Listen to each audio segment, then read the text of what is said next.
ధ్యానించుకుందాం. మత్తయి సువార్త 27వ అధ్యాయం 46వ వచనంలో ఇలాగ సెలవిస్తూ ఉంది.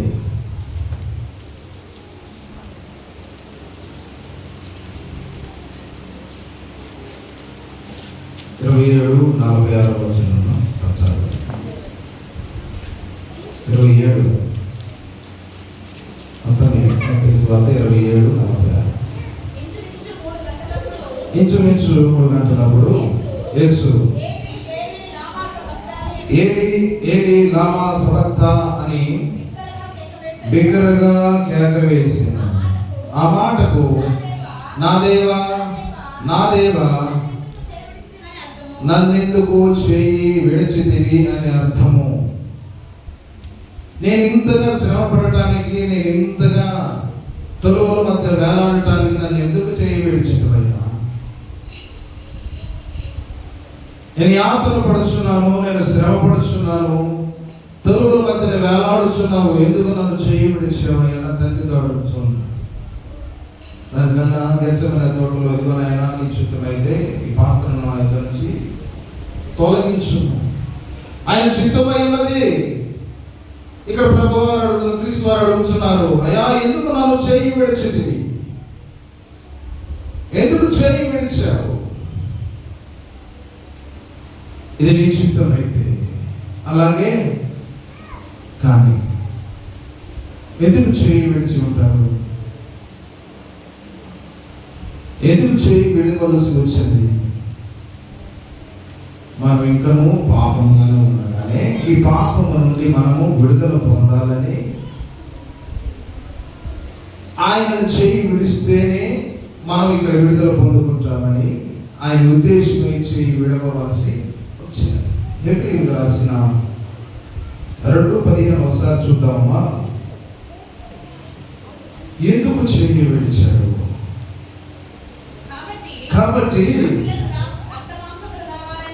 రక్త మాంసములు గలవారైనందున ఆ ప్రకారమే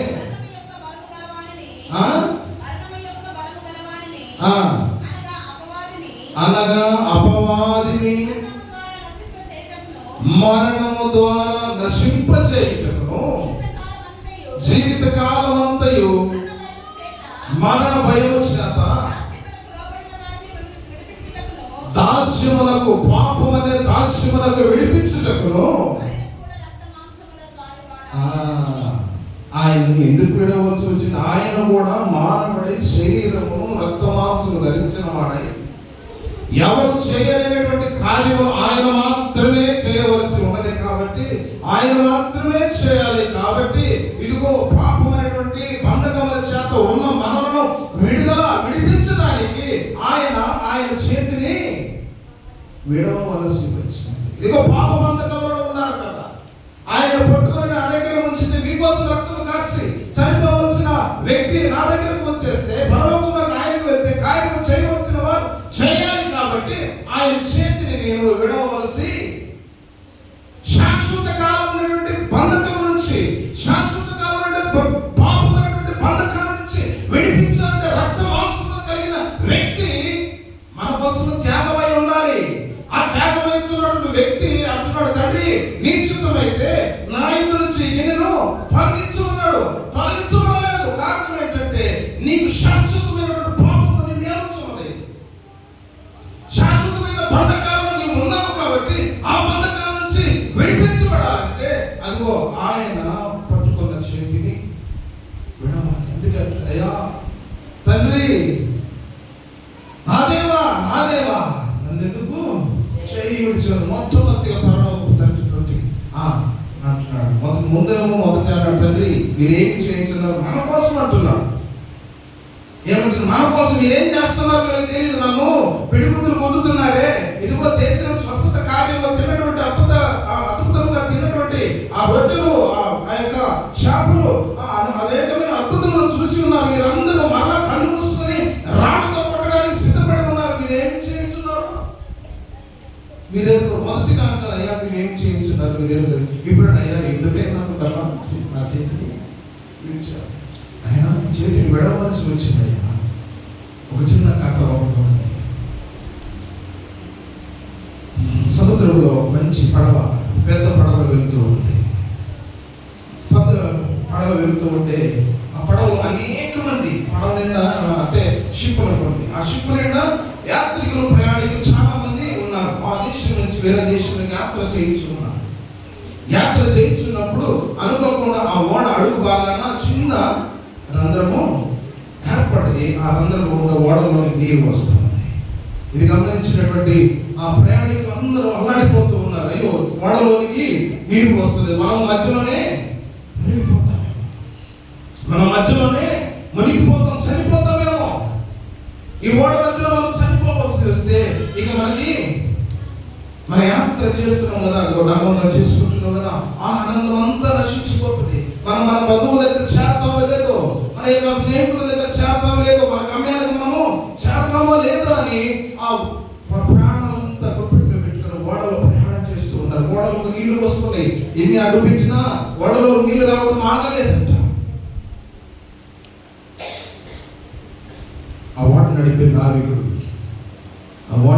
నావికుడు అనుకున్నాడు, ఎవరైనా వెళ్ళి అదిగో ఈత వచ్చిన వాళ్ళు వెళ్ళి ఆ ఓడ కింద అడుగు భాగానికి వెళ్ళి ఆ ఓడ రంధ్రానికి అడ్డుపడగలిగితే మా 1 గంటలో మనము ప్రయాణానికి మనం చేరుకోగలము. 1 గంట ఎవరైనా మంచి ఈత వచ్చిన వారు, మంచి నేర్పలేని వాళ్ళు ఎవరైనా మీలో ఉంటే రండి, సహాయం చేయండి అని ఆ నావికుడు అడుగుతూ ఉన్నాడు. ఆ ఓడలో వాళ్ళందరూ మేము పోతే మాకు రాదు, మేము పోతే మరణ తిరిగి వస్తామో మాకు తెలియదు. ఓడ నావికుడు ధైర్యం చేసుకొని ఆ ఓడలో ప్రయాణిస్తున్నటువంటి తన కుమారుడితో ఉన్నాడంట, కుమారుడా, నీవు ఒక పని చేయవలసి వస్తుంది, ఏంటన్నా చెప్పండి. నీకు మంచి ఈదవచ్చు, మంచి నేర్పరివి.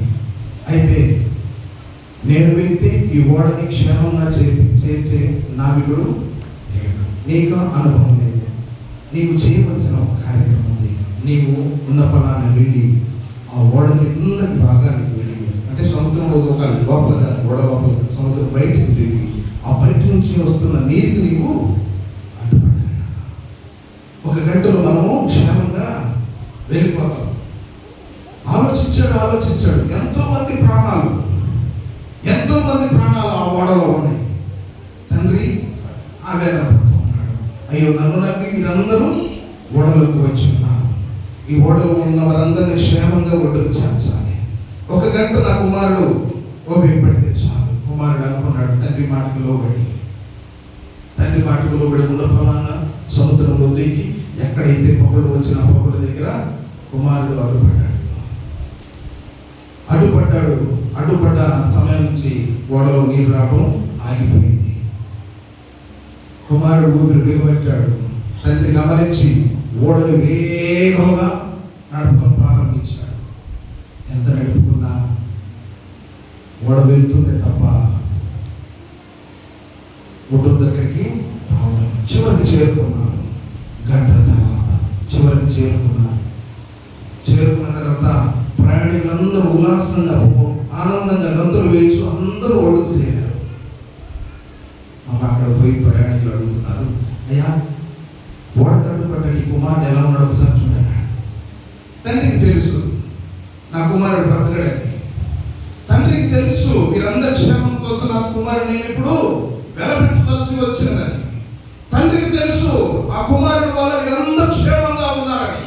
అందువలన నా పరలోకపు తండ్రి కూడా యేసు క్రీస్తు వారిని తన చేయి విడవటం వల్లే మనకు కలిగిన రక్షణ, మనకు కలిగిన విమోచన, ఆయన తన కుమారుని ప్రాణత్యాగం చేయటం వల్లే. ఒడ్డుకు వచ్చి ఏడుస్తున్నాడు, వెక్కి కుమారుడాన్ని కోల్పోయాడు, తండ్రి కుమిలి ఏడుస్తున్నాడు. ఆ ఒక కుమారుడు పెట్టడం వల్ల ఓడలో ఉన్న 100 మంది క్షేమంగా రక్షింపబడ్డారు. అందుకే నా తండ్రి కూడా నీవు నేను రక్షణ పొందుకోవడం కోసం, నీవు నేను క్షేమంగా ఉండడం కోసం, నీవు నేను పరలోక రాజ్యం చేరడం కోసము, పాప విముక్తి శాశ్వతమైన పాపమును మనము జయించడం కోసం, మనకు స్వాతంత్రాన్ని ఇవ్వడం కోసం ఆయన అద్వితీయ కుమారుని చేయి విడవలసి వచ్చింది. జ్ఞాపకం చేసుకొని ఎందుకు విడవలసి వచ్చిందో, మన కోసమేనమ్మా. శాశ్వతమైన బంధకాల నుంచి మనం విడిపించబడి స్వతంత్రులుగా దేవుని రాజ్యానికి వారసులు అవ్వాలని ఆయన తన కుమారుని చేయి విడిచి మన స్వతంత్రాన్ని ఇచ్చాడు. ఎవరు చేయలేని త్యాగం అని మనందరం జ్ఞాపకం చేసుకుని తన కృపలో ఆయన ఇచ్చిన రక్షణను ఇంకా బలంగా మనం కొనసాగుదాం. ఆయన ఎందుకు విడిచిపెట్టాడంటే మనము పాపము నుంచి విడుదల పొంది స్వతంత్రులు అవడానికి, ఆయనలో ఏకమై మనము జీవించడానికి, ఆయన సొత్తుగా మనం మార్చబడటానికి ఆయన తన చేతిని విడవలసి వచ్చింది. కాబట్టి ఎవరి సొత్తు ఇప్పుడు మనము అమ్మా ఎవరు చేయి విడవటం వలన మనకు రక్షణ వచ్చింది? ఆయన కుమారుని చేయి విడవడం. అంటే అన్నాడు, ఏలి ఏలి లామ సబక్తనీ, నా దేవా నా దేవా నన్ను ఎందుకు చేయి విడనాడితివి? ఎందుకు విడనాడాడంటే మనందరి కోసం, మనందరి పాపములు ఆయన మోసాడు కాబట్టి, ఆ పాపముల నుంచి మనకు విడుదల రావాలి కాబట్టి ఆయన కుమారుని చేతిని విడవలసి వచ్చింది. ఆ కృపను శాశ్వత కాలమైనటువంటి పాపమును విడిచి శాశ్వతమైన ఆనందంలోనికి మనమందరం ప్రవేశించాలని ఆయన ప్రయాసపడ్డాడు. ఆయన ప్రయాస ఏది వ్యర్థము కాకుండా అది గుర్తెరిగి మనం దేవుని సన్నిధిలో బలవంతులు అవుదాం, మరలా తిరిగి జన్మిద్దాం. దేవుడు ఈ మాటలు దీవించునుగాక. ఆమె ఇప్పుడు ప్రత్యేకమైన ప్రార్థన బాలు గారు వచ్చి చేయవలసిందిగా ప్రభు పేరు మనం చేస్తున్నాం.